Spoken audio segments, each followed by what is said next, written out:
Matt Groening, a man who in the 90s and early 2000s was a name that really mattered in the television industry. Creating shows like The Simpsons and Futurama, he dominated the animated TV show market, with shows that were catered for both adults and children, and had the perfect amount of innuendos, but humour that worked for both audiences. Fast forward 20 years later, and the name still holds up. However, with Futurama no longer being created, The Simpsons being a shell of what it used to be, Netflix turned to Matt to create an animated show for their streaming platform. Thus, the birth of Disenchantment. With 2 seasons and 3 parts of the show now under the belt, and it not looking like it's going to be going anywhere anytime soon, I thought I'd take a look and give an honest review on Matt Groening's latest animated TV show. Before I go ahead, make sure you go over to my Twitter, @BrainPilot_, and tweet me what show or movie you'd like me to review next. So without further ado, I'm BrainPilot, and here is why Disenchantment can eat my shorts. An honest review. Just to let you know, this video will contain spoilers, so watch with caution. The story. Disenchantment is a fantasy animated comedy that's targeted solely towards teenagers and adults. This is slightly different to what we've come to expect with The Simpsons and Futurama. There is less of the family-orientated writing with Disenchantment, as there's no need for that to be present. We follow the main character, Bean, who is Kingzog's daughter, as she navigates through Dreamland and refuses to conform to what her father and Dreamland believe in. We see Bean, Lucy and Elfo get up to a multitude of adventures that are exciting to watch at points, and do take us on a ride. But for me, there just feels like there's something that's lacking in the show that we so often have got used to seeing in many other animated sitcoms on the platform, and even other shows that Groening's created. It's difficult to compare because there's only been 3 installments of Disenchantment, and I'm comparing it to 30 seasons of The Simpsons and 7 seasons of Futurama. But after 3 seasons of Futurama and The Simpsons, they'd provided standout, groundbreaking television that was being highly regarded. So what is it that's missing? From a character perspective, I'm going to compare to The Simpsons. The Simpsons, although fictional, are most probably one of the most recognizable families in the world. Over time, we've come to understand each different role that the members of the family and the residents of Springfield play, and they haven't changed throughout the 30 years that the show has been airing. We know what makes Homer go dull, and exactly how Bart will react in certain situations. We know them on a personal level as we've been behind closed doors and seen how they interact with each other, and this, over time, has allowed us to care about the characters and feel like we have a connection with them. When looking at Disenchantment, we see the 3 main characters interact with each other, but in my opinion, it never quite feels like we see anything of any real substance. The dynamic between the 3 feels relatively distant compared to what we see in Groening's other shows. We see roles established, and that's it. I feel like the characters have their boundaries and they stick to them. It feels very formulaic and unnatural at points, meaning that the characters don't feel that real, which makes me feel like I don't really care for them. In terms of how the story and narrative is structured, I'll look at both The Simpsons and Futurama.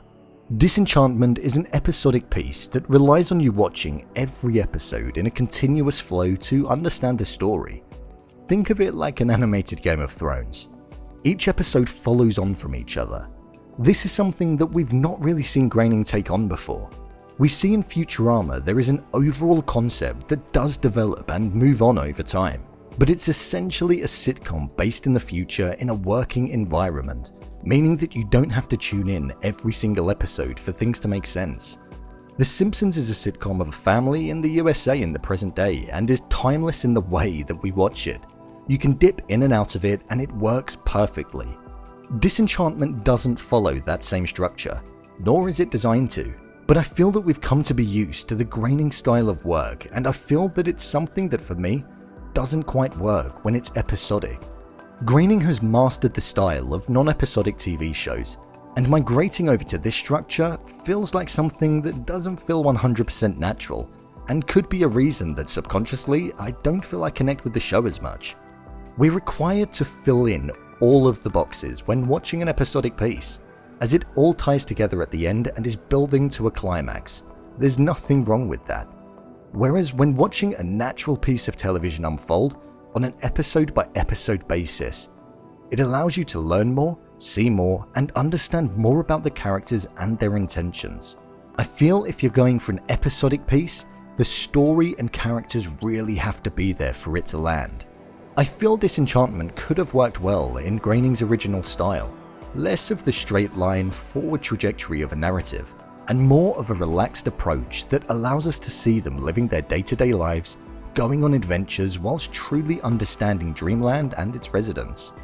It could have been Netflix's first show like that, and to be honest, I wish it was like that. The characters. Bean. Bean is the main character that we follow in the entirety of the parts that we've been given. She's a young woman who is in the midst of finding herself and doesn't really conform to what her father wants her to be, or what the rest of Dreamland expects her to be. Groening stated that she's unconventionally beautiful and is different to what many princesses that we see on TV are like, which is true. However, as a character, I feel she lacks any true substance that makes me root or care for her. She's carefree and likes to go against the rules, which is fair enough and it works for the character, but I just can't connect with it. We're given the backstory of the relationship with her mother and all of the adventures that she gets up to, but when comparing her to characters like Bojack or Nick and Andrew from Big Mouth or Rick and Morty, I feel I learn a lot more about them and want to care for them more than I find myself ever feeling for Bean. Lucy. Lucy is a character that from the off I was actually a massive fan of.